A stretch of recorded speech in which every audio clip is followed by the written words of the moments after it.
Bismillahirrahmanirrahim. Assalamualaikum warahmatullahi wabarakatuh. Selamat datang di pembahasan tentang konstruktivisme dalam HI.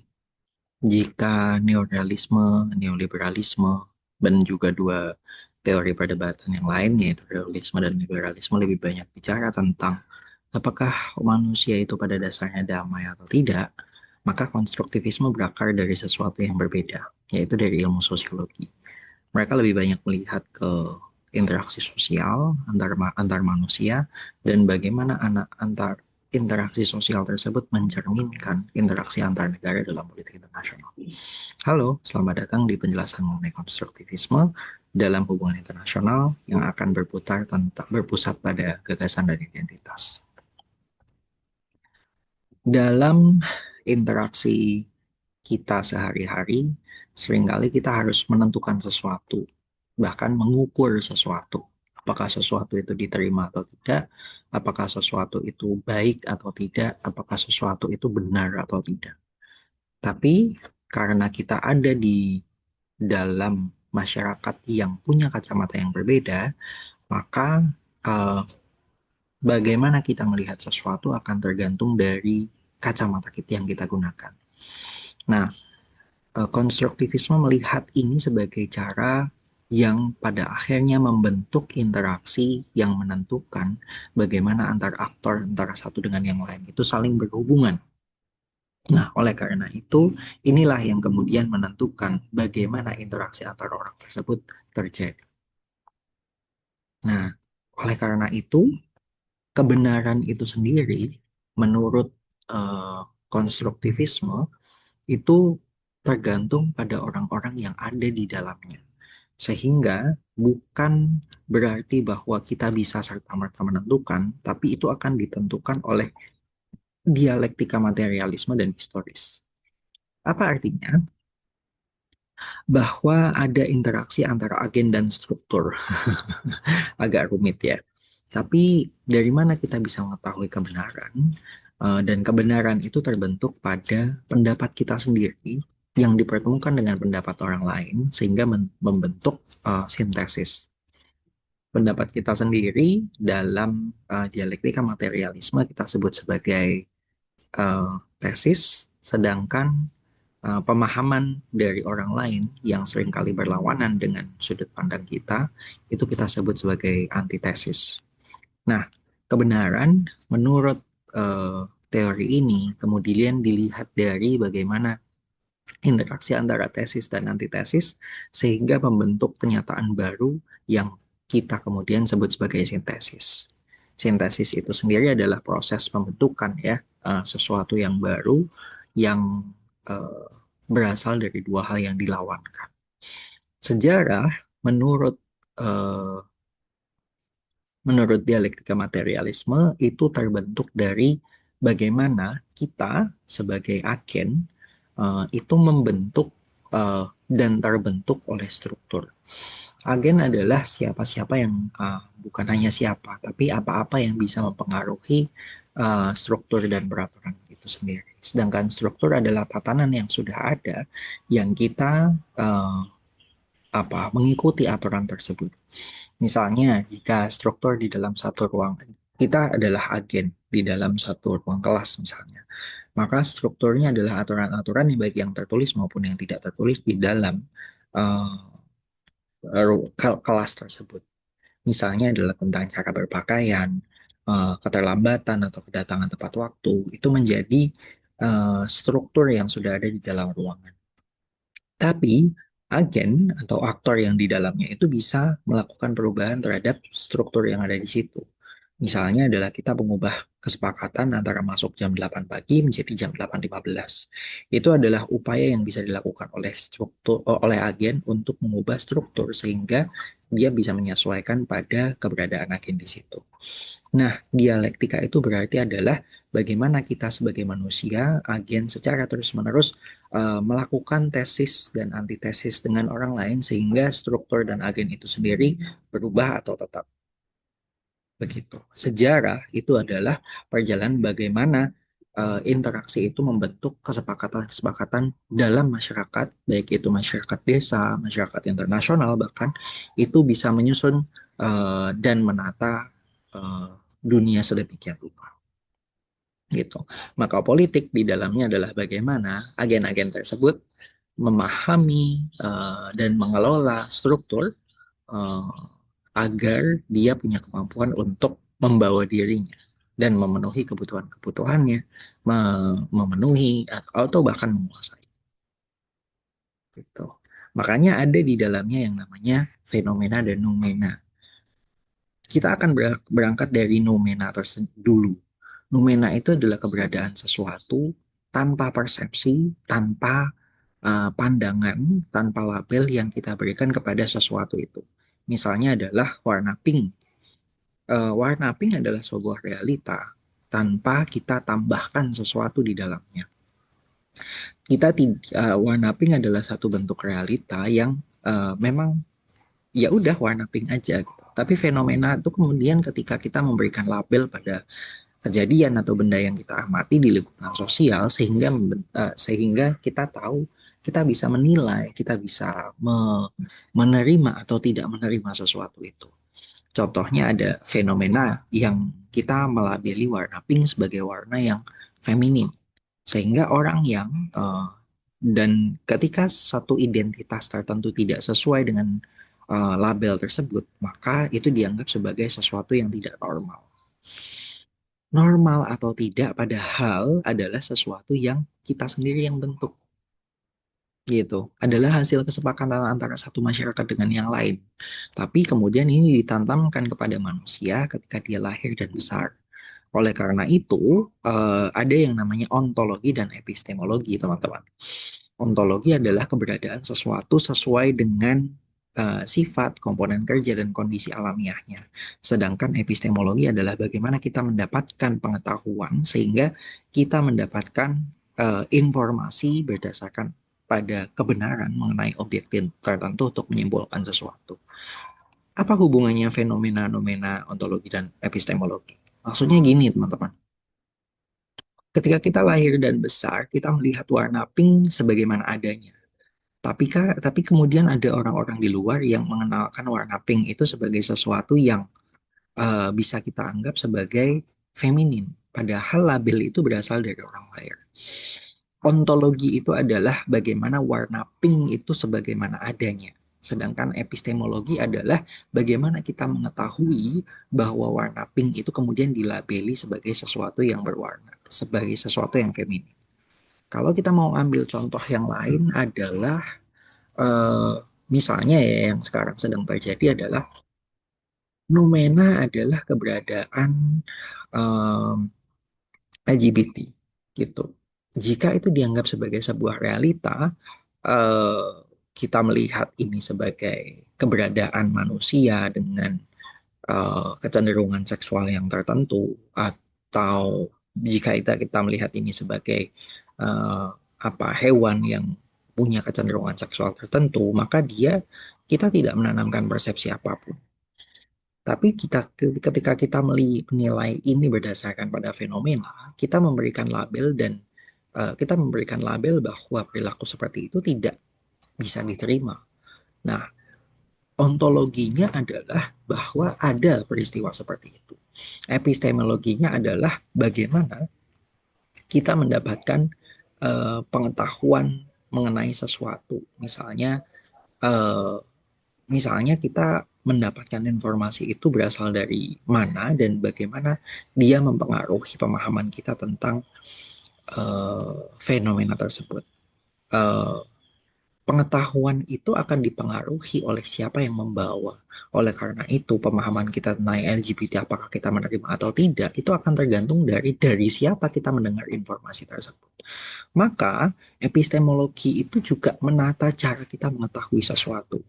Contohnya adalah, ontologinya adalah ada dua orang keluar dari sebuah ruangan, dan mereka bukan merupakan pasangan, gitu. eh, Epistemologinya, kita dari mana kita tahu informasi itu? Epistemologinya adalah kita lihat sendiri atau kita dengar orang lain yang mengetahui fakta tersebut dan mengklaim bahwa dia mengetahui fakta tersebut, atau kita berada di dalam ruangan dari mana mereka berdua keluar, itu akan sangat berpengaruh mengenai berkaitan dengan realita yang kita lihat. Padahal dunia itu merupakan campuran dari berbagai informasi berasal dari berbagai macam sumber yang akan sangat berpengaruh terhadap pemahaman kita mengenai mana yang diterima atau tidak. Nah, dari informasi tadi ada dua orang keluar dari sebuah ruangan yang berbeda, yang berlawanan jenis, padahal mereka bukan muhrim. Itu dari mana informasi itu berasal akan mempengaruhi bagaimana kita beranggapan, sehingga fenomena yang kita lihat itu bukan hanya sebagai fenomena netral, tapi kita bisa menilainya menjadi sesuatu yang baik atau buruk, tergantung dari epistemologi dari mana kita mengetahui informasi tersebut. Gitu. Nah, itulah kenapa dunia yang ada sekarang itu merupakan satu bentuk konstruksi sosial. Saya akan ke sini dulu. Konstruksi sosial adalah eh, bagaimana kita melihat ada interaksi antara satu orang dengan yang lain yang kemudian membentuk makna, pengetahuan, dan realita sedemikian rupa yang itu dihasilkan pada kelompok itu saja. Dan teman-teman bisa memperhatikan ini setiap kali ada di kelompok diskusi. Masing-masing kelompok diskusi punya pendapat yang berbeda, dan itu terjadi karena masing-masing punya pendapat yang berbeda dan punya sumber-sumber pengetahuan yang berbeda. Maka kita juga akan terpengaruh eh, terpengaruh oleh pemahaman dari masing-masing orang yang ada di dalam kelompok tersebut. Itu namanya konstruksi sosial. Kita berada dalam lingkungan sosial dan kita mengkonstruk. Apa yang dikonstruk? Pemahaman kita mengenai kebenaran yang kadang-kadang kita tidak memerlukan realitas secara fisik, tapi ini kemudian menjadi sesuatu yang sangat berpengaruh terhadap kehidupan sosial kita. Contoh dari hasil konstruksi sosial itu ada misalnya perbatasan antar negara. Perbatasan antar negara itu dibentuk karena ada negara-negara yang duduk bersama dan melihat bagaimana cara mereka berhubungan satu sama lain agar bisa saling menghargai. Mereka kemudian sepakat pada titik-titik tertentu yang menjadi batas. Secara realita batas tersebut tidak ada. Itu adalah alam yang sepertinya tidak ada bedanya gitu. Kalau gajah mau lewat ya mereka akan lewat aja.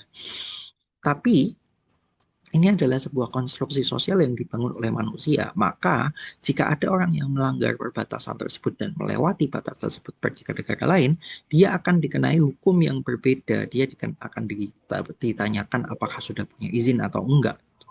Dan itu adalah hasil dari konstruksi sosial yang berdampak nyata pada kehidupan kita sehari-hari. Hal yang nyata juga adalah uang. Kalau kita menganggap bahwa uang itu hanya selebar kertas, maka tidak akan ada maknanya. Tapi kita mempercayakan konstruksi sosial, di mana kita sepakat pada kontrak sosial. Nah, habis ini kita akan bicara tentang kontrak sosial. Kontrak sosial yang dibuat oleh masyarakat di satu kelompok tertentu, yang percaya bahwa uang itu adalah alat transaksi. Gitu. Nah, dari situ kita menanamkan bahwa ini adalah perwakilan sesuatu yang bisa kita percaya nilainya gitu. Kemudian aturan dan peran. Jadi perbatasan uang dan aturan peran itu adalah konstruksi sosial yang yang dibuat sedemikian rupa oleh masyarakat di satu kelompok tertentu sehingga mereka membuat benda atau aturan-aturan tertentu sehingga aturan tersebut berlaku di masyarakat karena mereka punya kontrak bersama untuk menerima atau menolak perilaku-perilaku tertentu. Nah, makanya ada yang namanya kontrak sosial, teman-teman. Kontrak sosial adalah hasil konstruksi sosial. Kontrak sosial itu adalah misalnya kita sebagai warga negara Indonesia. Itu adalah kontrak sosial. Saya mau membayar pajak sebagai bagian dari kontrak sosial karena saya memberikan hak saya kepada negara untuk dilindungi, untuk diatur, untuk dipimpin dengan sedemikian rupa gitu. Itu adalah fakta sosial yang terbentuk dari kesepakatan yang tertuang dalam kontrak sosial untuk mengatur masyarakat. Terus kontrak sosial kita sama negara itu apa? KTP. Gitu. Ketika kita memberikan kontrak untuk orang yang lahir dan punya pilihan kedua warga negara atau lebih ya. Artinya mereka punya kontrak sosial yang bukan hanya dengan satu negara. Artinya mereka kemudian bisa memilih Mereka mau kontrak dengan mana. Nah, kontrak sosial itu berarti kita patuh pada aturan-aturan yang diberikan oleh negara gitu sebagai sebuah lembaga yang mewujudkan kontrak sosial itu sendiri gitu. Jadi aku mau tanda tangan kontrak, negara menawarkan beberapa hal. Negara berfungsi sebagai agen. Mereka adalah pihak yang membuat peraturan, mereka adalah negara yang mereka adalah pihak yang mengatur kehidupan bersama, mengatur budaya bersama. Misalnya contohnya adalah agar satu barang itu tidak dicuri oleh orang lain karena ini adalah hasil dan kepemilikannya, gitu. Nah, kontrak sosial itu adalah ketika kita menandatangani dan menyepakati bahwa saya adalah bagian dari negara ini. Gitu. Itu kontrak sosial. Saya adalah bagian dari misalnya kelas ini. Saya masuk ke dalam suatu universitas itu juga adalah bagian dari kontrak sosial. Dengan begitu kita patuh pada dan menyatakan diri akan patuh terhadap aturan-aturan tersebut. Gitu. Gitu. Sehingga tatanan ini kemudian membuat peraturan sedemikian rupa di mana manusia ditata sehingga mereka ada ekspektasi bahwa mereka akan bertindak sedemikian rupa. Misalnya adalah teman-teman ketika masuk ke kelas diminta untuk pakai pakaian berkerah, pakai pakaian yang sopan, misalnya seperti itu. Nah, ini adalah kontrak sebenarnya. Kalau misalnya teman-teman tidak bukan merupakan bagian dari komunitas itu, bisa jadi tidak perlu mematuhi peraturan itu. Tapi kan itu kontrak sosial yang kita buat bersama dengan mereka. Kontrak itu dibangun dari kesepakatan bersama. Gitu.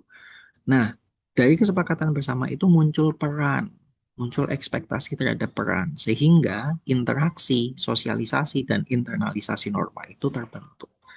Gitu. Nah, dari sini kita akan bicara tentang asumsi konstruktivisme.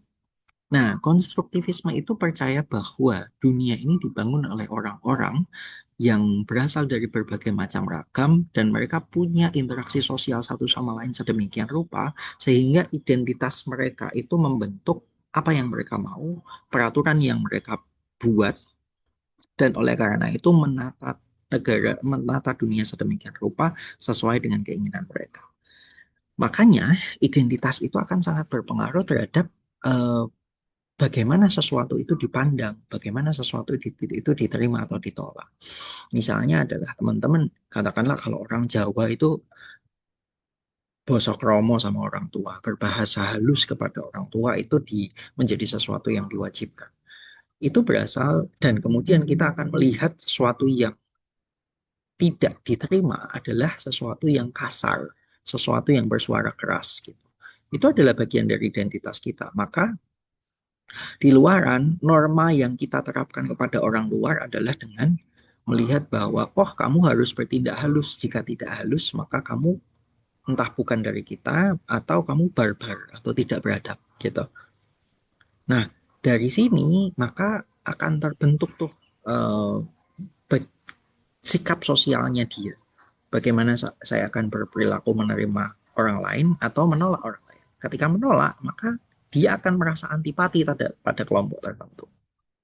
Sedangkan negara, jadi negara itu terdiri dari orang-orang yang berusaha untuk menata diri sedemikian rupa, maka identitas negara itu akan sangat dipengaruhi oleh identitas dari orang-orang yang membentuk di dalamnya. Sedangkan identitas itu kemudian menentukan kepentingan apa yang dibutuhkan oleh suatu masyarakat. Kalau identitasnya kemudian merasa bahwa yang halus itu yang nyaman, maka dia akan berupaya untuk mengenalkan dan mengatur dunia agar orang-orang tersebut juga bertindak halus, gitu, atau mengucilkan orang-orang yang tidak bertindak halus, gitu. Dari situ kemudian muncul struktur internasional yang merupakan struktur sosial di mana norma-norma atau aturan untuk menjadi halus tadi misalnya itu eh, itu menjadi suatu hukum dan menentukan sikap apakah komunitas internasional itu bisa menerima atau menolak suatu kelompok atau suatu perilaku tertentu. Gitu. Jadi struktur internasional itu akan dibentuk oleh kelompok-kelompok di dalamnya, negara-negara di dalamnya yang menganggap mana tindakan yang boleh bisa diterima dan mana tindakan yang tidak bisa diterima. Nah, padahal dunia itu selalu berubah. Selalu ada konstruksi dan rekonstruksi. Selalu ada negara yang tidak setuju terhadap sesuatu. Contoh realitanya adalah tentang bagaimana uh, dulu kita melihat bahwa pengakuan terhadap Palestina itu tidak banyak diakui, tapi kemudian identitas negara itu tidak mau diafiliasikan dengan Israel. Maka ada penguatan identitas yang tidak mau diafiliasikan dengan Israel, sehingga banyak negara yang kemudian merasa bahwa mengakui Palestina sebagai sebuah negara yang berdaulat itu berlawanan dengan gagasan bahwa mereka mirip dengan Israel yang tidak manusiawi. Dari situlah kemudian dorongan untuk mengakui Palestina menjadi semakin lama semakin kuat, dan konstruksi atau realitas sosial yang kita hadapi sekarang ini adalah bahwa lebih banyak negara yang mengakui Palestina sebagai sebuah negara daripada yang tidak. Itu adalah hasil konstruksi sosial, teman-teman. Dan ini sangat mempertimbangkan ontologi dan epistemologi. Ontologi berarti keberadaan sesuatunya. Epistemologi berarti adalah informasi-informasi yang disebarkan oleh kelompok-kelompok tertentu yang membagikan informasi tersebut sehingga orang-orang terpengaruh terhadap pandangan dari orang yang berhasil mempengaruhi lewat informasi itu tadi. Sebenarnya pada dasarnya ini mirip sekali dengan sosial media sekarang ini. Oke. Oke. Itu konstruksi sosial. Makanya ada yang namanya intersubjektivitas. Politik internasional diatur oleh intersubjektivitas bersama, yang berarti norma itu terinstitusionalisasikan atau melembaga berdasarkan ide, kepercayaan, nilai yang dimiliki oleh aktor yang ada di dalamnya. Gitu. Jadi eh, misalnya sifatnya keamanan. Keamanan itu intersubjektif. Intersubjektif itu berarti sesuatu itu ditentukan pada sesuatu itu benar atau salahnya ditentukan oleh subjek-subjek yang ada di dalamnya. Misalnya kita balik ke masalah eh, apa? Hmm, misalnya kita ke misalnya kita balik ke masalah seseorang pakai pakaian pink, seorang public figure pakai pakaian pink. Maka diterima atau tidaknya itu akan terus menjadi perdebatan sampai kelompok itu secara umum menerima atau tidak menerima. Jadi akan ada kelompok yang menerima dan akan ada kelompok yang tidak menerima. Gitu. Itu yang namanya intersubjektivitas. Dan hasilnya adalah siapa yang bisa mempengaruhi di dalam kelompok tersebut. Gitu. Oleh karena itu ini membentuk struktur norma, peraturan, dan hukum itu baik itu secara tertulis, tidak tertulis, secara lisan maupun tidak, itu ditegakkan antar aktor satu sama lain. Maka orang-orang yang punya kemampuan untuk mempengaruhi, negara-negara yang punya kemampuan untuk mempengaruhi akan berusaha untuk memahamkan bahwa ada norma tertentu yang berlaku di dalam masyarakat internasional, dan mereka meyakinkan negara-negara lain bahwa norma tersebut benar. Gitu. Itu yang akan menentukan hasilnya. Intersubjektivitas itulah yang kemudian menentukan hasil dari konstruksi sosial itu tadi. Gitu. Nah, sedangkan eh, ini dipengaruhi juga oleh identitas dari siapa yang ada di belakangnya. Identitas antar aktor akan berpengaruh terhadap berpihak atau tidaknya suatu kelompok terhadap suatu isu tertentu. Misalnya kita ngomongin tentang apa perilaku Tiongkok misalnya. Amerika Serikat akan menganggap bahwa perilaku Tiongkok itu mungkin bisa jadi tidak diterima atau Korea Utara gitu. Maka kita maka itu akan tergantung dari identitasnya. Apakah dia menganggap bahwa menggunakan senjata itu boleh atau tidak. Uh, atau bahkan itu juga tergantung dari posisi apakah aku merasa terancam nggak, apakah dia musuhku atau tidak. Kalau itu musuhku berarti identitasku terancam oleh dia gitu. Makanya penggunaan bahasa dan wacana itu sangat berpengaruh gitu. Uh, Oke, ini diagram intersubjektivitas teman-teman. Ada dua identitas yang berbeda dari dua aktor yang berbeda. Aktor A dan aktor B dengan masing-masing identitas. Tapi ingat ya, identitas satu aktor itu bahkan bisa lebih dari satu. Misalnya Indonesia adalah negara Muslim, negara Pancasila, Indonesia adalah negara yang budayanya beragam, negara beragama, negara yang berdemokrasi dan segala macam gitu. Tapi kita anggap bahwa ada identitas A, misalnya Indonesia sebagai negara modern. bahwa kemudian identitas negara B yang kemudian adalah identitas yang juga adalah negara modern. Maka ketika mereka ketemu kepentingannya, maka masing-masing identitas itu akan mempengaruhi kepentingan mereka, sehingga ketika mereka berinteraksi, mereka membentuk norma, aturan, atau hukum yang bisa diterima oleh keduanya. Maka tidak mengherankan bahwa dua negara dengan identitas-identitas yang cenderung dekat seperti Australia, Inggris, dan Amerika Serikat akan setuju dengan nilai-nilai yang kira-kira sama. Seperti ya kita bisa lihat nilai-nilai liberal demokrasi, nilai-nilai pasar bebas, dan semacamnya. Oleh karena itu, kita bisa baca di sini, identitas menentukan kepentingan dari aktor yang berinteraksi secara intersubjektif, membentuk norma, aturan, dan hukum yang pada gilirannya mempengaruhi kepentingan dan identitas aktor. Nah, kalau dalam politik internasional, maka kita lihat bahwa akan ada tabrakan kepentingan yang akan menyulitkan untuk mencapai norma, aturan, dan hukum. Begitu. Nah, disinilah yang menarik ketika ada peran organisasi internasional. Organisasi internasional, oh, oh sorry, saya akan balik dulu. Oleh karena itu, ada yang namanya norm life cycle atau siklus hidup normal, yaitu adalah ketika satu kelompok bahkan negara misalnya itu sedang menjunjung satu isu tertentu atau suatu topik tertentu atau satu nilai tertentu. Dia akan mengenalkannya kepada forum yang dimana forum tersebut dia akan menggunakan bahasa yang meyakinkan untuk memastikan bahwa forum tersebut menerima dan dia pasti akan mempertimbangkan identitas mana yang bisa dianggap akan menerima nilai-nilai tersebut. Dia dianggap adalah sebagai norm entrepreneur. Nah, kemudian dari situ akan ada pihak-pihak yang terpengaruh. Dari titik ini kemudian ini menyampai titik norm namanya norm cascade atau terjunan norma. Di mana ada pengenalan norma kepada pihak-pihak lain dan mulai diterima oleh pihak lain sehingga ada lebih dari satu aktor yang menjadi norm entrepreneur. Sehingga kemudian penyebarannya dianggap sebagai sesuatu yang normal gitu. Makanya kan norm normal gitu.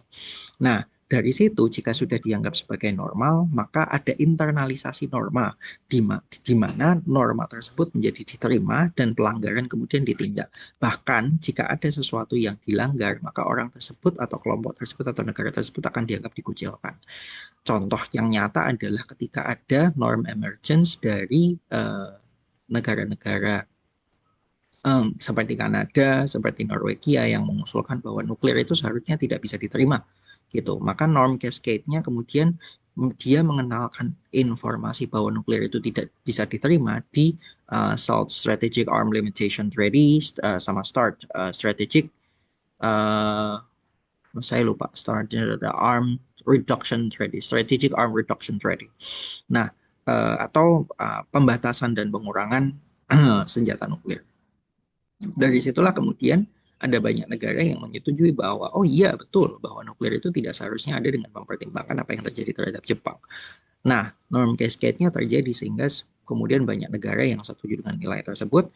Nah, internalisasinya adalah ketika ada negara yang melanggar aturan tersebut, maka dia kemudian dihujat. Gitu. Ini yang kemudian menjadi konstruksi sosial kan, artinya ada satu negara yang mengusulkan, diberikan pengenalan kepada negara-negara lain, kemudian ketika ternyata semua negara itu cenderung menerima dan akhirnya terinternalisasi bahwa kalau ada yang melanggar maka dia yang aneh gitu. Pada dasarnya itu teman-teman yang bisa kita bahas berkaitan dengan apa normal konstruktivisme. Tambahannya adalah bagaimana jaringan advokasi internasional yang terdiri dari masyarakat sipil ya, ada organisasi regional pemerintah, ada yayasan media dan kawan-kawan, ada NGO, organisasi keagamaan, itu berusaha untuk kemudian melemparkan seperti ini.